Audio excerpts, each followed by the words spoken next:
90일 성경 통독 제83일차 사도행전 말씀. 그는 거기서 배를 타고 시리아로 가려고 했는데 유대 사람들이 그를 해치려는 음모를 꾸미자 마케도니아를 거쳐 시리아로 돌아가기로 결심했습니다. 바울과 동행한 사람은 베레아 사람 부로의 아들 소바더, 데살로니가 사람 아리스다고와 세군도, 더베 사람 가이오, 디모데, 아시아 사람인 두기고와 드로비모였습니다. 이 사람들은 먼저 드로아에 가서 우리를 기다리고 있었습니다. 그러나 우리는 무교절 후 빌립보에서 배를 타고 떠나 5일이 지나서야 드로아에서 다른 일행과 합류하게 됐습니다. 그곳에서 우리는 7일을 지냈습니다. 안식구 첫날에 우리는 빵을 떼기 위해 모였습니다. 바울이 사람들에게 말씀을 전했는데 그는 다음날 떠날 예정이었기 때문에 강론은 한밤중까지 계속됐습니다. 우리가 모여있는 다락방에는 등불이 많이 켜져 있었습니다. 유두고라는 청년이 창가에 앉아 있다가 바울이 쉬지 않고 이야기하는 바람에 깊이 잠이 들었습니다.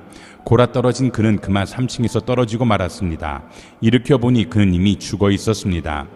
바울이 뛰어내려가 유두고 위에 엎드려 그를 껴안고 말했습니다. 소란 피우지 마시오. 그에게 목숨이 있소.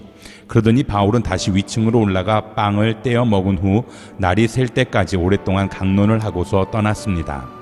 사람들은 살아난 청년을 집으로 데려가 많은 위로를 받았습니다. 우리는 먼저 출발해 배를 타고 아소로 가서 그곳에서 바울을 태울 예정이었습니다. 그가 거기까지 걸어가기로 했기 때문에 미리 약속해둔 것입니다.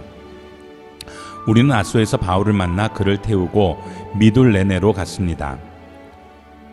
그 이튿날에는 그곳에서 배를 저어 기오 맞은편에 이르렀고 그 다음날 3호를 지나 그 이튿날에는 밀레도에 도착했습니다.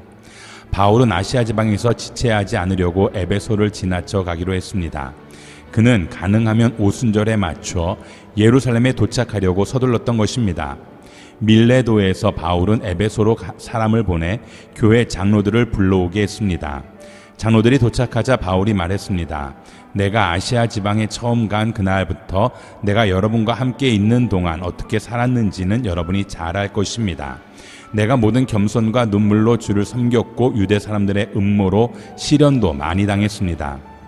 여러분도 알다시피 나는 여러분에게 유익한 것이라면 무엇이든 주저하지 않고 전했고 공중 앞에서 또 집집마다 방문하면서 여러분을 가르쳐 왔습니다.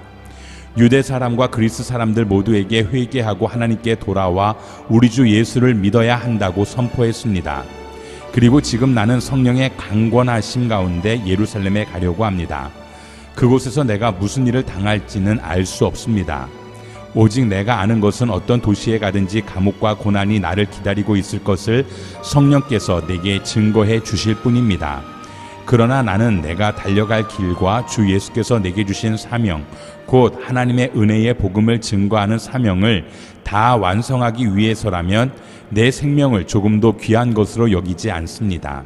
내가 지금까지 여러분 가운데 다니면서 하나님 나라를 전파해 왔으나 이제 여러분이 다시는 나를 보지 못할 거라는 것을 압니다. 그래서 오늘 내가 여러분에게 분명히 선언하지만 여러분 가운데 누가 멸망에 빠진다 해도 그것은 내 책임이 아닙니다. 나는 하나님의 모든 뜻을 주저함 없이 여러분에게 전파했기 때문입니다. 여러분은 자신과 양떼를 잘 살피고 조심하십시오. 성령께서 여러분을 감독자로 세우셔서 하나님께서 자기 피로 사신 교회를 돌보게 하셨습니다. 내가 떠나고 나면 흉악한 이리떼 같은 거짓 선생들이 여러분 가운데 들어와 양떼를 해치려 할 것을 압니다. 또한 여러분 가운데서도 사람들이 들고 일어나 제자들을 빼내 자기들을 따르게 하려고 진리를 왜곡할 것입니다. 그러므로 정신을 똑바로 차려 깨어 있어야 합니다. 내가 3년 내내 여러분 모두에게 밤낮 쉬지 않고 눈물로 훈계한 것을 잊지 마십시오. 이제 내가 여러분을 하나님과 그분의 은혜의 말씀에 맡깁니다. 그 말씀이 여러분을 든든하게 세워 거룩함을 입은 모든 사람들 가운데 기업을 받게 하실 것입니다. 나는 그 누구의 은이나 금이나 옷을 탐낸 적이 없습니다. 여러분도 알다시피 나는 나와 내 일행이 필요한 것을 손수 벌어서 썼습니다. 이처럼 내가 모든 일에 모범을 보였으니 여러분도 약한 사람들을 도우며 주는 것이 받는 것보다 복이 있다라고 하신 주 예수의 말씀을 기억해야 합니다. 바울은 이 말을 마치고 나서 그들 모두와 함께 무릎을 꿇고 기도했습니다. 그러자 그들은 모두 소리내어 울면서 바울을 껴안고 입을 맞추었습니다. 다시는 그의 얼굴을 보지 못할 것이라는 말 때문에 그들은 더욱 슬퍼하며 바울을 배 타는 곳까지 전송했습니다. 우리는 그들과 작별한 뒤 바다로 나가 배를 타고 곧장 고스로 갔습니다. 이튿날 우리는 로도에 이르렀고 그곳에서 또 바다라로 갔습니다. 우리는 페니키아로 건너가는 배를 만나 타고 가다가 키프로스 섬이 보이자 그 섬을 왼쪽에 두고 시리아로 행선해 두로에 배를 댔습니다. 그곳에서 배의 짐을 풀기로 돼 있었기 때문입니다. 우리는 두로에서 제자들을 만나 그들과 함께 7일을 지냈습니다. 그들은 성령의 감동으로 바울에게 예루살렘으로 올라가지 말라고 전했습니다. 그러나 날이 다 지나자 우리는 두로를 떠나 항해 길에 올랐습니다. 모든 제자들과 그 아내들과 자녀들이 도시 밖까지 따라 나와 우리를 전송해 주었습니다. 우리는 그곳 바닷가에서 무릎을 꿇고 기도했습니다. 서로 작별 인사를 나눈 뒤 우리는 배에 올랐고 그들은 집으로 돌아갔습니다. 우리는 두로에서부터 여행을 계속하다 돌레마이에 도착해 형제들에게 인사하고 그들과 함께 하루를 지냈습니다. 이튿날 길을 떠난 우리는 가이사랴에 이르러 7사람 가운데 하나인 전도자 빌립의 집에 머물렀습니다. 그에게는 결혼하지 않은 4명의 딸이 있었는데 그들은 모두 예언하는 사람들이었습니다. 그곳에서 여러 날을 지내는 가운데 아가보라는 예언자가 유대로부터 내려왔습니다. 그가 우리에게 와서 바울의 허리띠를 집어 자기 손발에 대더니 이렇게 말했습니다. 예루살렘의 유대 사람들이 이 허리띠 주인을 이렇게 동염해 이방 사람들에게 넘겨줄 것이라고 성령께서 말씀하십니다. 우리는 이 말을 듣고 그곳 사람들과 함께 바울에게 예루살렘에 올라가지 말라고 간곡히 권했습니다. 그러자 바울이 대답했습니다. 왜 여러분은 울면서 내 마음을 아프게 합니까? 나는 주 예수의 이름을 위해 예루살렘에서 붙잡힐 것은 물론 죽을 각오도 돼 있습니다. 바울이 설득당하지 않자 우리는 주의 뜻이 이루어지길 기원합니다 하고는 더 말하지 않았습니다. 2일 뒤에 우리는 준비해 예루살렘으로 올라갔습니다. 가이사랴에 몇몇 제자들이 동행해 우리를 나손의 집으로 데려다 주어 우리는 그 집에 머무르게 됐습니다. 나손은 키프로스 출신으로 일찍부터 제자가 된 사람이었습니다. 우리가 예루살렘에 도착하자 형제들이 따뜻하게 맞아주었습니다.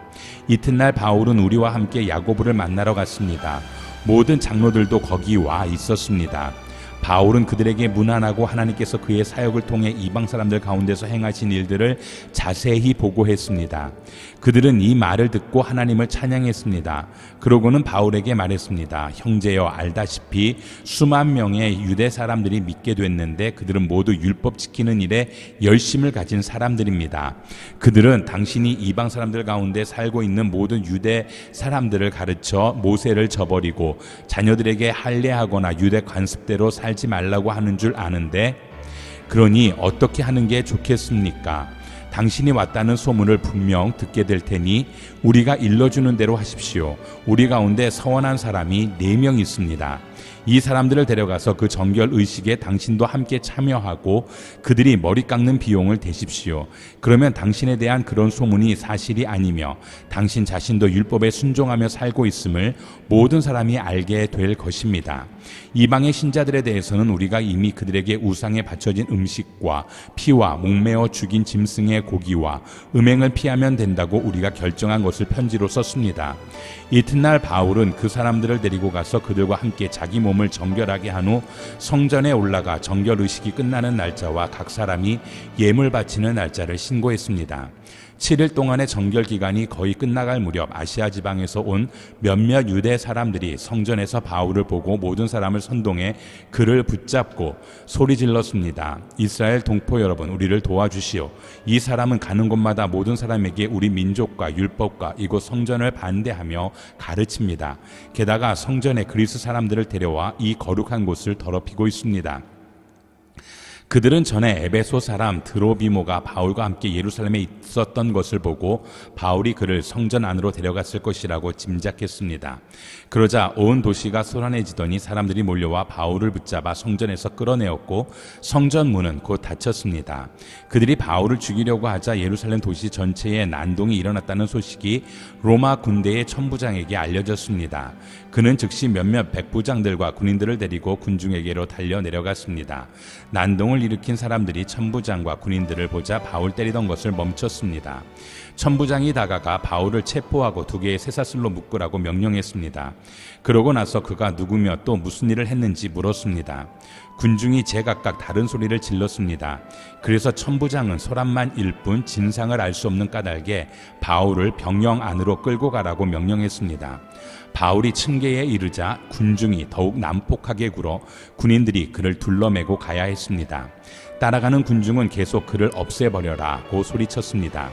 군인들이 바울을 병영 안으로 데리고 가려는데 바울이 천부장에게 제가 한 말씀 드려도 되겠습니까? 하고 물었습니다. 그리스 말을 할 줄 아시오? 그렇다면 당신은 얼마 전에 폭동을 일으켜 4,000명의 자객을 이끌고 광야로 나간 이집트 사람이 아니오? 바울이 대답했습니다. 나는 길리기아 지방의 다소에서 태어난 유대 사람으로 그 유명한 도시의 시민입니다. 제가 저들에게 한마디 전할 수 있도록 허락해 주십시오. 천부장의 허락을 받고 바울은 층계 위에 서서 군중들에게 손을 흔들어 조용하게 했습니다. 잠잠해지자 바울이 히브리 말로 연설을 했습니다. 형제들과 어르신 되시는 동포 여러분, 이제 내가 해명하는 것을 잘 들어주시기 바랍니다. 그들은 바울이 히브리 언어로 말하는 것을 듣고는 이내 조용해졌습니다. 그러자 바울이 계속 말했습니다. 나는 길리기아 지방의 다소에서 태어난 유대 사람이지만 이 도시에서 자랐습니다. 나는 가말리엘의 지도 가운데 우리 조상들의 율법으로 엄격한 훈련을 받았고 오늘 여기 모인 여러분 못지않게 하나님께 대한 열심이 있었습니다. 그래서 나는 이 도를 따르는 사람들을 죽이기까지 핍박하며 남녀를 가리지 않고 모두 잡아다가 감옥에 집어넣었습니다. 그것은 대제사장과 모든 공회원들이 증언할 수 있을 것입니다. 나는 심지어 그들로부터 다메섹에 있는 형제들에게 보낼 공문을 얻어냈고 그곳에 있는 신자들을 붙잡아 예루살렘으로 데려와 처벌받게 하려고 다메섹으로 떠났습니다. 내가 다메섹에 가까이 다다르자 정오쯤 됐는데 갑자기 하늘에서 밝은 빛이 내 주위를 둘러 비추었습니다. 내가 땅에 풀썩 쓰러졌는데 한 음성이 내게 말씀하시는 것이 들렸습니다. 사울아, 사울아, 네가 왜 나를 핍박하느냐? 내가 물었습니다. 주여, 당신은 누구십니까? 그분이 내게 대답하셨습니다. 나는 네가 핍박하는 나사렛 예수다. 나와 함께 있는 사람들은 빛은 보았지만 내게 말씀하시는 분의 음성은 알아듣지 못했습니다. 내가 물었습니다. 주여, 내가 어떻게 해야 합니까? 주께서 말씀하셨습니다. 일어나 다메섹으로 돌아가거라. 거기서 내가 할 일을 모두 일러줄 것이다. 그 빛의 광채로 인해 내 눈이 멀게 돼 함께 있던 사람들이 내 손을 잡고 다메섹으로 데려다 주었습니다. 그곳에 아나니아라는 사람이 살고 있었습니다. 그는 율법을 잘 지키는 경건한 사람으로 다메섹에 사는 모든 유대 사람들에게 깊은 존경을 받고 있었습니다. 그가 나를 찾아와 내 곁에 서서 말했습니다. 사울 형제, 다시 눈을 뜨시오. 바로 그 순간 나는 눈을 떠 그를 볼 수 있게 됐습니다. 그러자 아나니아가 말했습니다. 우리 조상들의 하나님께서 당신을 선택해 그분의 뜻을 알게 하시고 의로우신 그분을 보게 하시고 그분의 입에서 나오는 음성을 듣게 하셨습니다. 당신은 보고 들은 것을 모든 사람에게 전하는 예수의 증인이 될 것입니다. 그러니 이제 당신이 망설일 이유가 무엇입니까? 일어나서 세례를 받고 주의 이름을 불러 죄 씻음을 받으시오. 그 후 내가 예루살렘으로 돌아와 성전에서 기도하고 있을 때였습니다. 나는 환상에 빠져 주께서 말씀하시는 것을 보았습니다. 서둘러 즉시 예루살렘을 떠나거라. 이곳 사람들은 네가 나를 증언해도 받아들이지 않을 것이다. 내가 대답했습니다. 주여, 이 사람들은 내가 여러 회당들을 돌아다니며 주를 믿는 사람들을 감옥에 가두고 때렸다는 것을 압니다. 그리고 주의 증인 스데반이 피 흘릴 때 나도 그곳에 서서 그 일에 찬송하고 그를 죽이던 사람들의 옷을 지켜주었습니다. 그러자 주께서 내게 가거라. 내가 너를 저 멀리 이방 사람들에게 보낼 것이다 라고 말씀하셨습니다. 사람들은 바울의 말을 이 대목까지 듣고 있다가 소리 높여 외쳤습니다. 저 사람을 세상에서 없애버리자. 저런 놈은 그냥 살려둘 수 없다. 그들이 소리를 지르고 자기 옷을 벗어던지며 공중에 흙을 뿌리자 천부장이 바울을 병영 안으로 들이라고 명령했습니다. 그는 사람들이 왜 이처럼 바울에게 소리를 지르는지 알아내려고 그를 채찍질하고 신문하라고 지시했습니다. 바울은 군인들이 자기를 채찍질하려고 묻자 거기 서 있던 백부장에게 말했습니다. 아직 판결을 받지 않은 로마 시민을 채찍질하는 것이 합법한 것입니까?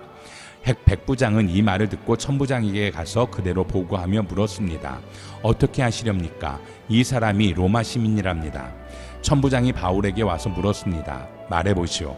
당신이 정말 로마 시민이요? 바울이 대답했습니다. 그렇소. 그러자 천부장이 말했습니다. 나는 많은 돈을 들여 로마 시민권을 얻었소. 그러자 바울이 대답했습니다. 나는 태어나면서부터 로마 시민이었소. 바울을 신문하려던 사람들이 이 말을 듣고 곧 물러갔습니다.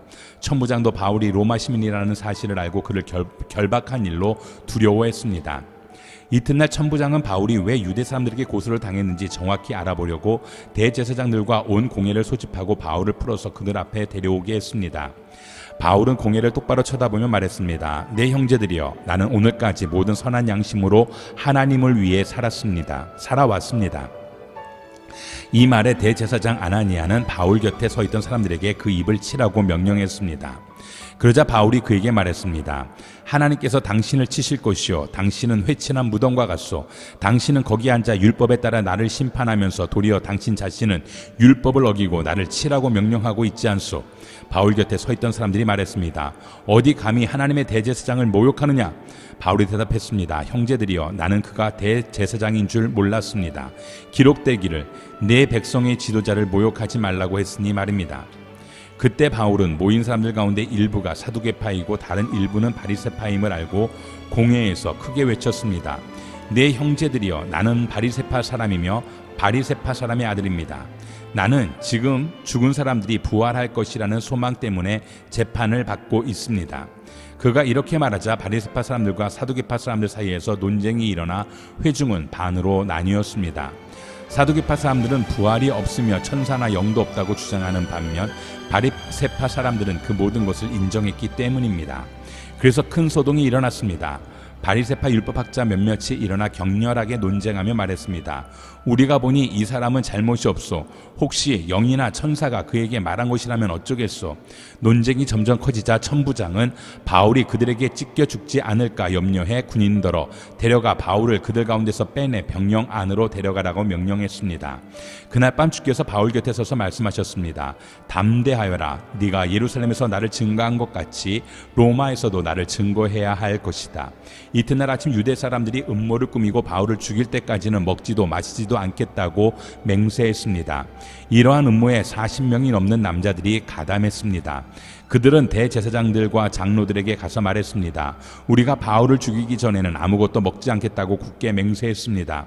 그러니 여러분과 공회는 그 사건에 대해 우리가 더 정확히 알아보고 싶다는 핑계를 대고 그 사람을 여러분 앞에 데려올 수 있도록 천부장께 탄원해 주십시오. 그가 이곳에 도착하기 전에 죽일 수 있도록 준비해 두었습니다. 그런데 바울의 조카가 이 음모에 대해 듣고 병영으로 들어가서 바울에게 말해 주었습니다. 그러자 바울은 백부장 한 사람을 불러 말했습니다. 이 청년을 천부장께 데려가 주시오. 천부장께 전할 말이 있답니다. 그래서 그는 청년을 천부장께 데려다 주었습니다. 백부장이 말했습니다. 제수 바울이 저를 불러 이 청년을 천부장님께 데려다 주라고 부탁했습니다. 이 사람이 천부장님께 전할 말이 있답니다. 천부장은 청년의 손을 잡고 한쪽으로 데려가서 물었습니다. 네가 전하려는 말이 무엇이냐? 그 청년이 말했습니다. 유대 사람들이 바울에 대해 더 정확하게 알아보고 싶다는 핑계로 내일 공회에 그를 데리고 나오도록 천부장님께 부탁하자고 합의했습니다. 그들의 말을 들어주시면 안 됩니다. 40명이 넘는 사람들이 숨어서 바울을 기다리고 있습니다. 그들은 바울을 죽이기 전까지는 먹지도 마시지도 않겠다고 맹세한 사람들입니다. 천부장은 청년을 보내면서 네게 이렇게 보고했다고 아무에게도 말하지 말라고 당부했습니다. 그러고 나서 천부장은 백부장 2명을 불러 명령했습니다. 보병 200명, 마병 70명, 창을 쓰는 병사 200명을 파견대로 무장시켜 오늘 밤 9시에 가이사랴로 떠날 준비를 하라. 또 바울을 벨릭스 총독에게 안전하게 호송할 수 있도록 그를 태울 짐승도 마련하라. 그러고 나서 천부장은 이렇게 편지를 썼습니다. 글라우디오 루시아가 벨릭스 총독 가깝게 문안드립니다. 이 사람은 유대 사람들에게 붙잡혀 거의 죽을 뻔했습니다. 그러나 그가 로마 시민임을 알고 제가 군대를 동원해 그를 구해냈습니다. 그들이 왜 이 사람을 고소하는지 알고 싶어서 유대 사람 공회에 데려가 보았습니다. 그런데 알고 보니 그 고소는 그들의 율법에 관한 문제였지 사형이나 징역에 해당되는 죄목은 없었습니다. 이 사람을 반대하는 음모가 진행되고 있다는 보고를 듣고 바로 가깝게 이 사람을 보냅니다. 고소인들에게는 그에 대한 사건을 가깝게 상정하라고 명령해 두었습니다. 그리하여 군인들은 그 명령을 수행해 밤중에 바울을 데리고 안디바드리까지 갔습니다. 이튿날 그들은 마병에게 바울을 호송하게 하고 자기들은 병영으로 돌아갔습니다. 마병들은 가이사랴에 도착하자 총독에게 편지를 전하고 바울을 넘겨주었습니다. 총독은 편지를 읽어본 뒤 그에게 어느 지방 출신이냐고 물었습니다. 길리기아 출신임을 알게 된 총독은 바울에게 말했습니다. 너를 고소하는 사람들이 이곳에 도착하는 대로 네 변명을 듣도록 하겠다. 그러고 나서 그는 바울을 헤롯의 관저에 가두어 지키라고 명령했습니다. 5일이 지나자 대제사장 아나니아가 몇몇 장로들과 더들로라는 변호사를 데리고 가이사랴에 내려왔습니다. 그들은 총독 앞에서 바울을 고소했습니다.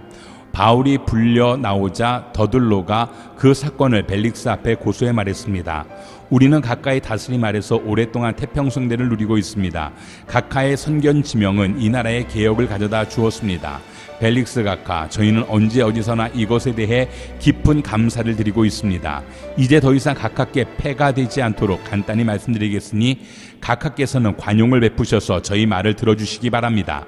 저희가 알아보니 이 사람은 전염병 같은 사람으로 온 세상에 퍼져 있는 유대 사람들 가운데 폭동을 일으키는 사람입니다. 그는 나사렛 이단의 우두머리며 심지어 성전까지 더럽히려고 했습니다. 그래서 저희가 붙잡은 것입니다. 각하께서 직접 조사해 보시면 저희가 고소하는 이 모든 내용이 사실임을 아시게 될 것입니다. 다른 유대 사람들도 이것이 사실임을 주장하며 이 고소를 지지했습니다. 총독이 바울에게 말하라고 손짓하자 바울이 대답했습니다. 저는 각하께서 몇 년 동안 이 나라의 재판관이셨던 것을 알고 이제 기쁜 마음으로 제 자신을 변호하고자 합니다. 제가 예배를 드리러 예루살렘에 올라간 지 12일밖에 되지 않은 것을 각하께서 조사해 보시면 쉽게 아실 수 있습니다. 저를 고소한 사람들은 제가 성전에서 누구와 언쟁을 한다거나 회당이든 그 밖의 도시 안 어떤 곳에서도 군중을 선동하는 것을 본 일이 없습니다. 그러니 그들은 자기들이 지금 고소한 내용을 각하께 충분히 증명할 수 없는 것입니다. 그러나 제가 각하께 이것은 시인합니다. 저는 이 사람들이 이단이라고 말하는 그 도를 따라 우리 조상의 하나님을 섬기며 율법과 예언서에 기록된 모든 것을 믿습니다. 또 이 사람들과 마찬가지로 하나님께 같은 소망을 두고 있으니 그것은 의인과 악인의 부활이 있을 것이라는 것입니다. 그렇기 때문에 저는 하나님과 사람 앞에서 항상 거리낄 것 없는 양심을 간직하려고 애쓰고 있습니다. 저는 제 민족에게 구제금을 전달하고 예물도 드리려고 여러 해 만에 예루살렘에 왔습니다. 이들은 제가 성전에서 정결의식을 행하고 예물 드리는 것을 보았습니다. 그때 제 주위에는 군중도 없었고 저는 어떤 소란에도 개입되지 않았습니다. 그 자리에는 다만 아시아 지방에서 온 몇몇 유대 사람들이 있었는데 만약 저를 고소할 일이 있었다면 그들이 직접 고소 내용을 들고 여기 각하 앞에 와 있어야 할 것입니다. 그렇지 않다면 여기 있는 이 사람들이라도 제가 유대 공회 앞에 섰을 때 무슨 죄목을 발견했는지 말해야 할 것입니다. 저는 다만 이 사람들 앞에 서서 내가 오늘 여러분 앞에 재판을 받는 것은 죽은 사람의 부활에 대한 문제 때문이다 라고 한마디 외쳤을 뿐입니다. 그러자 그 도에 대해 익히 잘 알고 있었던 벨릭스는 루시아 천부장이 오면 그때 판결하겠다라고 말한 뒤 재판을 연기했습니다. 벨릭스는 백부장에게 명령해 바울을 지키되 그에게 어느 정도 자유를 주고 필요한 것을 그의 친구들이 가져다 주는 걸로 허락하라고 했습니다. 며칠 뒤 벨릭스는 유대 사람인 아내 두루실라와 함께 나타났습니다. 그는 바울을 불러들여 그리스도 예수를 믿는 믿음에 관해 바울이 설명하는 것을 들었습니다. 바울이 정의와 자기 절제와 다가올 심판에 대해 설명하자 벨릭스는 두려워하며 말했습니다. 이제 됐다. 가도 좋다. 내가 편한 시간에 다시 부르겠다. 동시에 그는 혹시 바울이 자기에게 뇌물을 바치지 않을까 하는 바람에서 바울을 수시로 불러들여 함께 이야기를 나누었습니다. 2년이 지난 후 벨릭스의 뒤를 이어 보르기오 베스도가 총독이 됐습니다. 그러나 벨릭스는 유대 사람들에게 환심을 사려고 바울을 그대로 감옥에 내버려 두었습니다. 베스도가 부임한 지 3일 뒤에 가이사랴에서 예루살렘으로 올라가자 대제사장들과 유대 지도자들이 그 앞에 나와 바울에 대해 고소했습니다. 그들은 자기들에게 호의를 베푸는 셈치고 바울을 예루살렘으로 이송해달라고 베스도에게 강력하게 요청했습니다. 이송 도중 매복하고 있다가 그를 죽이려고 준비하고 있었던 것입니다. 베스도가 대답했습니다. 바울이 가이사랴에 묶여 있고 나도 이제 곧 그곳으로 갈 것이니 그에게 무슨 잘못이 있다면 너희 지도자들 몇몇이 나와 함께 가서 그곳에서 고소하도록 하라. 8일에서 10일 정도 그들과 함께 지내고 난 베스도는 가이사랴로 내려갔고 이튿날 재판을 소집해 바울을 자기 앞에 데려오라고 명령했습니다. 바울이 나타나자 예루살렘에서 내려온 유대 사람들이 그 곁에 둘러서서 여러 가지 중한 제목으로 그를 고소했습니다. 그러나 죄를 입증할 만한 증거는 되지 못했습니다. 그러자 바울이 자신을 변론했습니다. 나는 유대 사람의 율법이나 성전이나 가이사에게 죄 지은 것이 전혀 없습니다. 베스도는 유대 사람들의 환심을 사고자 바울에게 말했습니다. 네가 예루살렘으로 올라가 이 고소들에 대해 내 앞에서 재판을 받겠느냐? 바울이 대답했습니다. 내가 지금 가이사의 법정에 섰으니 당연히 여기서 재판을 받아야 할 것입니다. 총독께서도 잘 아시다시피 나는 유대 사람들에게 잘못한 일이 없습니다. 그러나 만약 내가 사형받을 만한 죄를 지었다면 죽음을 달게 받겠습니다. 그러나 이 유대 사람들이 나를 고소한 내용이 사실이 아니라면 어느 누구도 나를 그들에게 넘겨줄 권리가 없습니다. 나는 가이사에게 상소합니다. 베스도는 배심원들과 상의하고 난 뒤 말했습니다. 네가 가이사에게 상소했으니 가이사에게로 가야 할 것이다. 며칠 뒤 아그리빠 왕과 버니게가 베스도에게 문안하러 가이사랴에 도착했습니다. 그들이 그곳에서 여러 날을 지내고 있었기 때문에 베스도는 바울의 사건에 대해 왕과 논의하게 됐습니다. 베스도가 말했습니다. 이곳에 벨릭스가 제수로 가둬놓은 사람이 있는데 내가 예루살렘에 갔을 때 대제사장들과 유대 장로들이 그를 고소하고 유죄 판결을 내려달라고 청원했습니다. 고소인들과 맞닥뜨려 그 고소한 내용에 대해 스스로 변호할 기회를 갖기 전까지는 어느 누구든 넘겨주는 것이 로마 관례가 아니라고 설명해 주었습니다. 그래서 그들이 나와 함께 여기 오게 됐고 나는 그 사건을 연기하지 않고 바로 그 다음날 법정을 열어 그 사람을 데려오게 했습니다. 그러자 고소인들이 일어나서 말했는데 그들이 고소한 것은 내가 짐작했던 죄가 아니었습니다. 그들의 논쟁거리는 그저 그들의 종교와 예수라고 하는 죽은 사람에 대한 것이었습니다. 바울은 예수가 다시 살았다고 주장하고 있었습니다. 나는 이 사건을 어떻게 해결할까 망설이다가 그에게 예루살렘으로 가서 이 고소에 대해 재판받을 마음이 있냐고 물어보았습니다.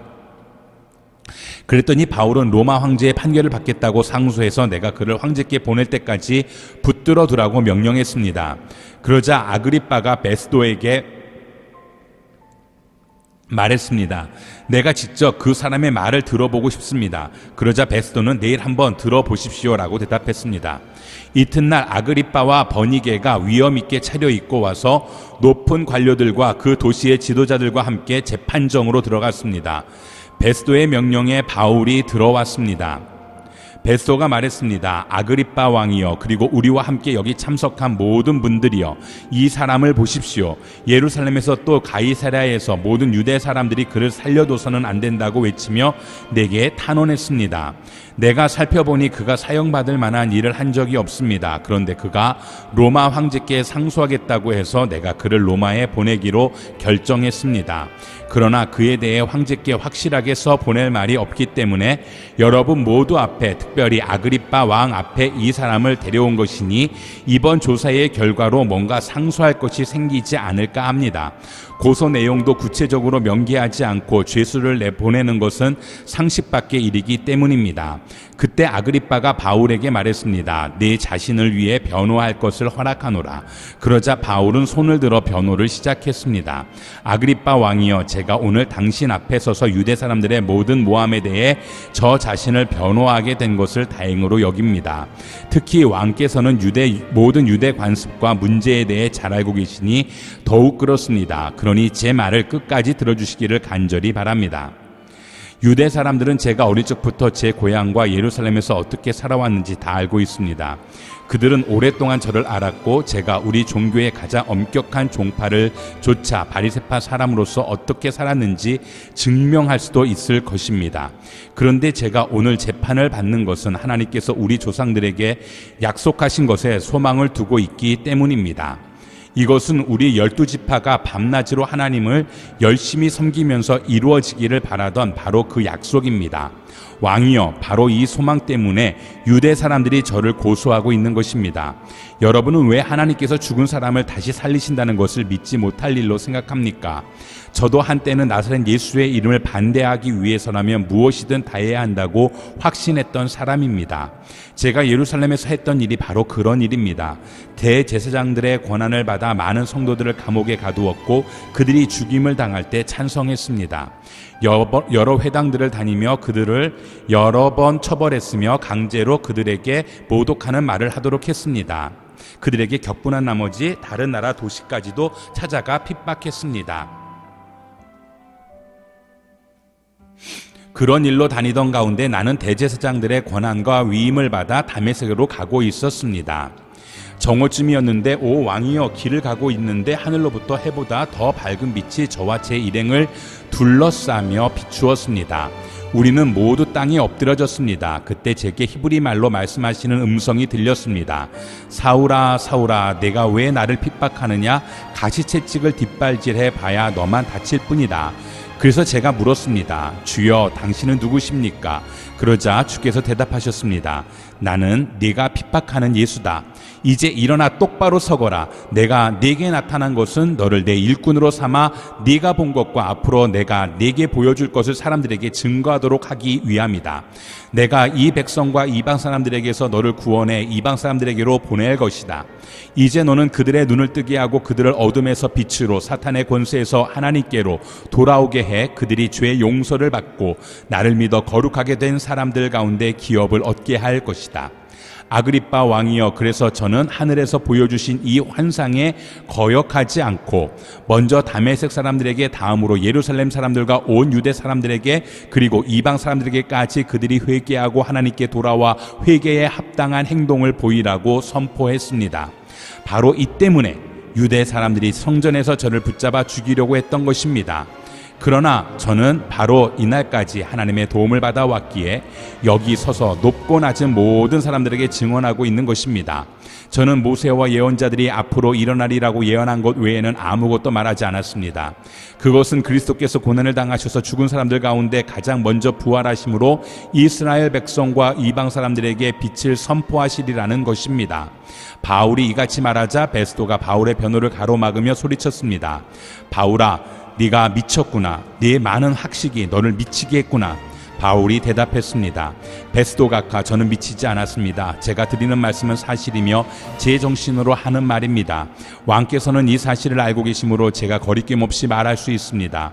이것은 어느 한 구석에서 일어난 일이 아니기 때문에 어떤 것 하나라도 왕께서 모르고 넘어가셨을 리 없다고 저는 확신합니다.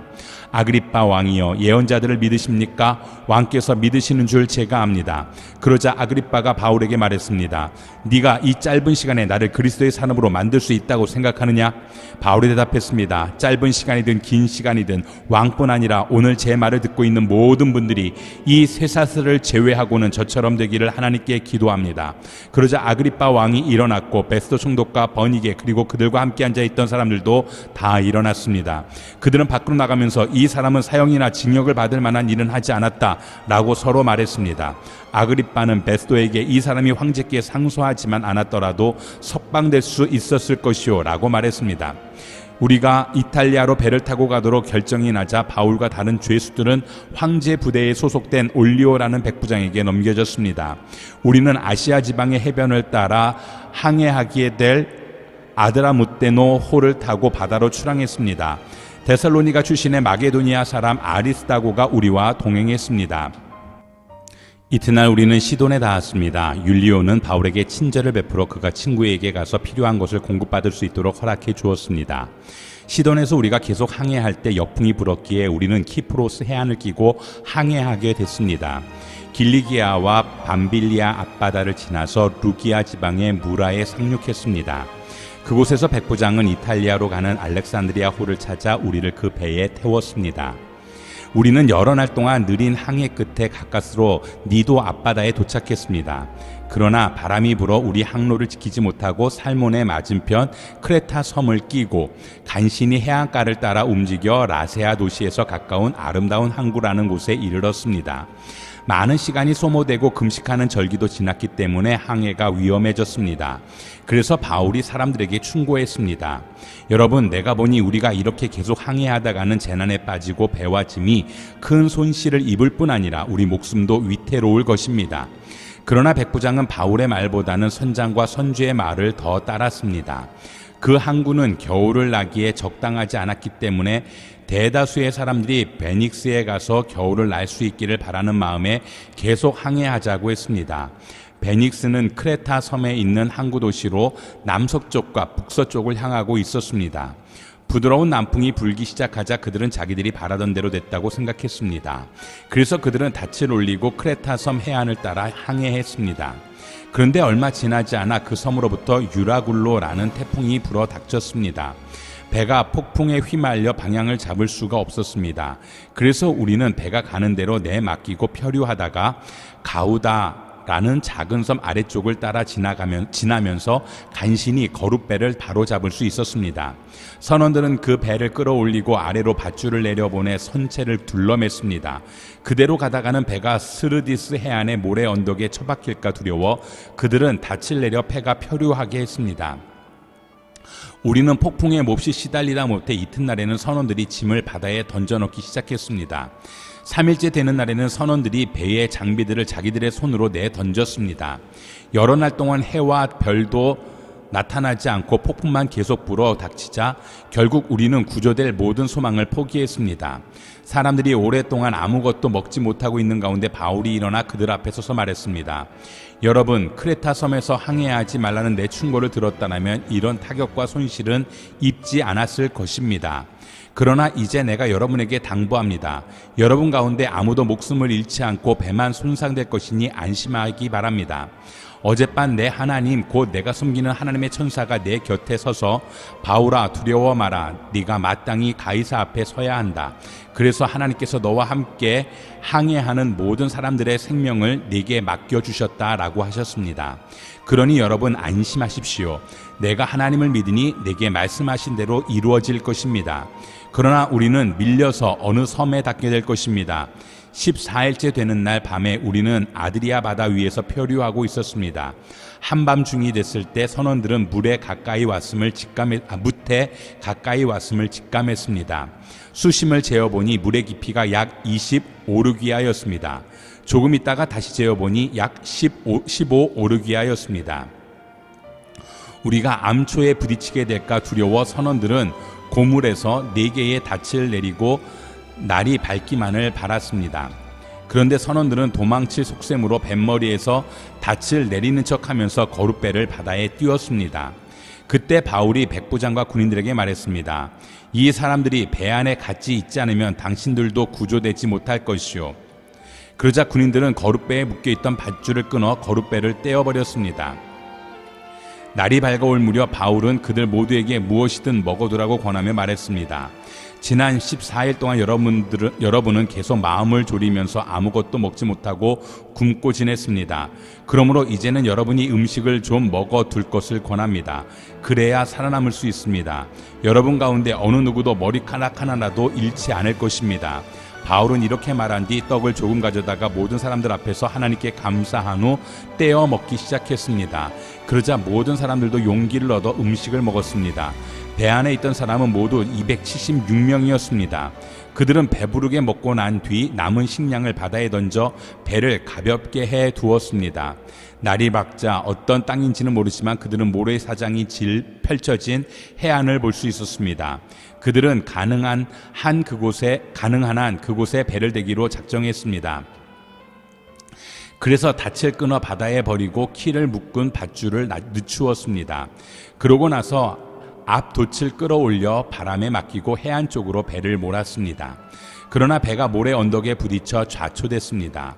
두 물살이 합쳐지는 곳에 걸리는 바람에 뱃머리는 꽉 박혀 움쩍달싹도 하지 않았고 배 뒤쪽은 거센 파도 때문에 깨어졌습니다. 군인들은 죄수들이 헤엄쳐 도망가지 못하도록 죽일 계획이었습니다. 그러나 백부장은 바울의 목숨을 살려줄 생각에 군인들의 뜻을 막았습니다. 그는 수영할 수 있는 사람은 물에 먼저 뛰어들어 육지로 올라가라고 명령했습니다. 남은 사람들은 널빤지나 부서진 배 조각을 붙잡고 나가도록 했습니다. 이렇게 해서 모든 사람이 무사히 육지로 구출됐습니다. 무사히 해안에 도착하고서야 우리는 그곳이 몰타 섬이라는 것을 알았습니다. 그 섬 원주민들은 우리에게 각별한 친절을 베풀어 주었습니다. 또 비가 오고 추웠기 때문에 불을 지펴주며 우리 모두를 맞아 주었습니다. 바울이 마른 나뭇가지 한 묶음을 모아다가 불 속에 넣었더니 뜨거운 열기 때문에 독사가 기어나와 바울의 손에 달라붙었습니다. 원주민들은 독사가 바울의 손에 매달려 있는 것을 보고 서로 수군거렸습니다. 이 사람은 살인자가 분명하다. 그가 바다에서는 살아났지만 정의의 여신이 그를 살려두지 않나 보다. 그런데 바울은 그 뱀을 불 속에 떨어버렸고 아무런 상처도 입지 않았습니다. 사람들은 그가 몸이 부풀어 오르거나 갑자기 쓰러져 죽을 것이라고 생각했지만 오래 기다려봐도 아무 일 없는 것을 보고는 생각이 바뀌어 바울을 신이라고 말했습니다. 그 섬의 추장인 보블리오가 그 근처에 자신이 소유한 땅을 갖고 있었습니다. 그는 우리를 자기 집으로 맞아들여 3일 동안 극진히 대접해 주었습니다. 그의 아버지는 열병과 이질에 걸려 병상에 누워 있었습니다. 바울은 그를 방문해 기도하고 그 사람의 몸에 손을 얹어 고쳐주었습니다. 이 일이 있고 나서 그 섬에 사는 다른 병자들도 와서 낫게 됐습니다.